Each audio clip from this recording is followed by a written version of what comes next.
2 Samuel chapter 12. Nathan rebukes David. The Lord sent Nathan to David. When he came to him, he said, There were two men in a certain town, one rich and the other poor. The rich man had a very large number of sheep and cattle, but the poor man had nothing except one little ewe lamb he had bought. He raised it, and it grew up with him and his children.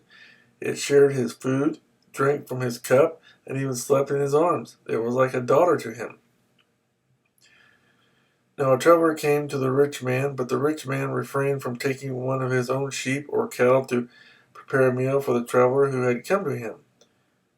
Instead, he took the ewe lamb that belonged to the poor man and prepared it for the one who had come to him. David burned with anger against the man and said to Nathan, As surely as the Lord lives, the man who did this deserves to die. He must pay for that lamb 4 times over, because he did such a thing and had no pity. Then Nathan said to David, You are the man. This is what the Lord, the God of Israel, says. I anointed you king over Israel, and I delivered you from the hand of Saul.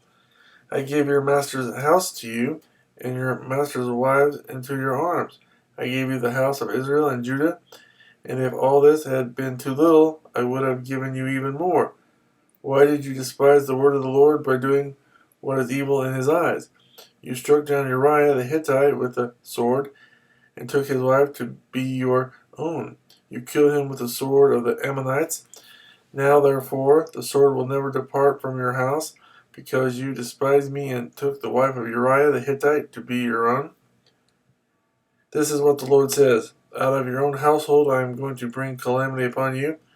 Before your very eyes I will take your wives and give them to one who is close to you, and he will lie with your wives in broad daylight. You did it in secret, but I will do this thing in broad daylight before all Israel. Then David said to Nathan, I have sinned against the Lord. Nathan replied, The Lord has taken away your sin. You are not going to die, but because by doing this you have made the enemies of the Lord show utter contempt, the son born to you will die. After Nathan had gone home, the Lord struck the child that Uriah's wife had borne to David, and he became ill. David pleaded with God for the child. He fasted and went into his house and spent the nights lying on the ground.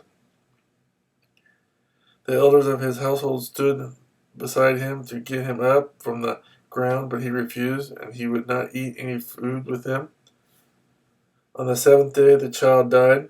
David's servants were afraid to tell him that the child was dead, for they thought, While the child was still living, we spoke to David, but he would not listen to us. How can we tell him the child is dead? He may do something desperate. David noticed that his servants were whispering among themselves, and he realized the child was dead. Is the child dead? He asked. Yes, they replied, he is dead. Then David got up from the ground after he had washed, put on lotions, and changed his clothes. He went into the house of the Lord and worshipped. Then he went to his own house, and at his request they served him food, and he ate.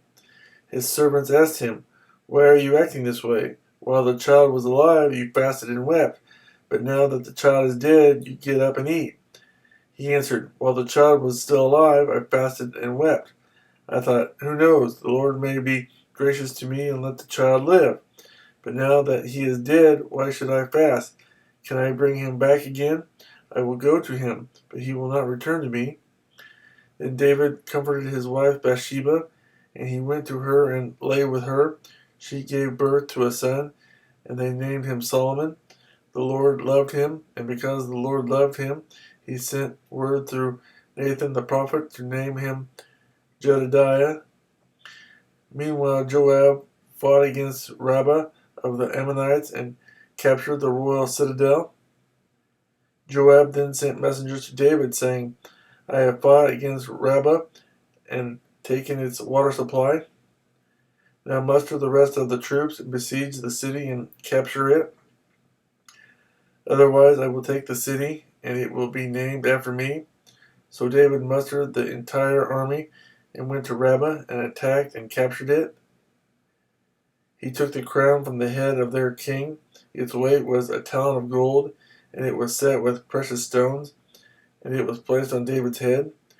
He took a great quantity of plunder from the city, and brought out the people who were there, consigning them to labor with saws and with iron picks and axes, and he made them work at brick making. He did this to all the Ammonite towns. Then David and his entire army returned to Jerusalem.